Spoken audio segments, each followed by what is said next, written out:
Here we are again, the final summing up video about the Anderson kilt. And yes, I'm always wearing the same thing in these videos recently because it's bloody cold down here and I'm not going to spend a lot of brain cells in putting together an ensemble to work. So here we are, the Anderson is complete and ready to ship.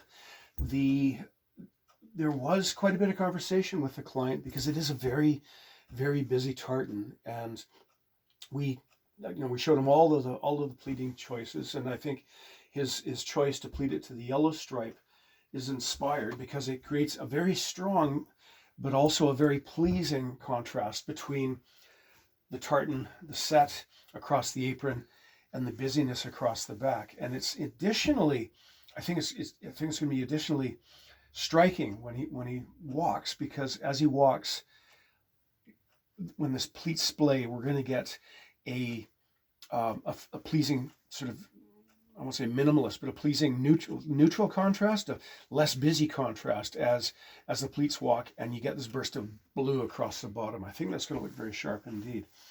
I'd had a couple of videos and some back and forth conversation with people about buckle tabs, and you can see what I've done in this case, because there's no way you can actually sew a buckle tab so it's going to completely blend in or camouflage against this. So what I've done is frankly the best you could do with the cloth, in that the horizontal element and one vertical element is pretty much lined up there. And again, this isn't visible at all when you're wearing the kilt, but it's a nice little detail.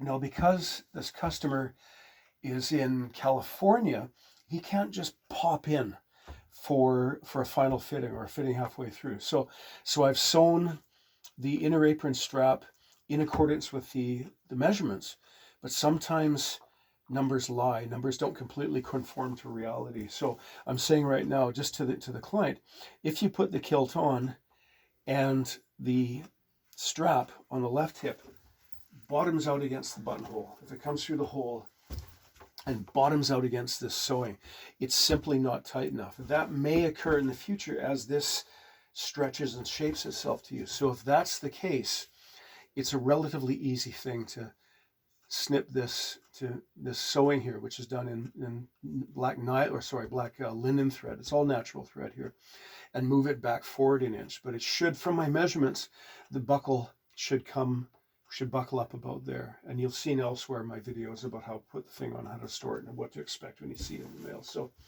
yeah, top band matched nicely across the front. Sometimes it doesn't.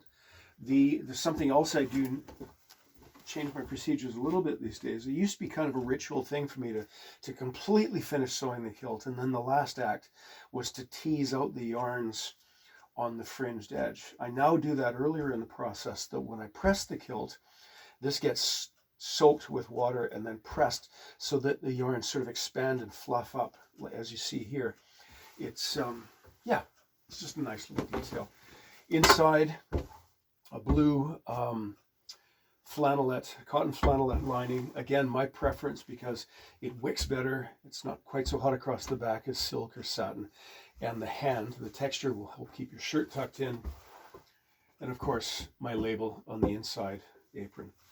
So there you go. By this video, I wish the owner many happy years of use and enjoyment of a new kilt, because this, with even moderate care, this is going to last the rest of your life, and maybe the lives of one of two of your heirs and successors after this. So thank you, and carry on.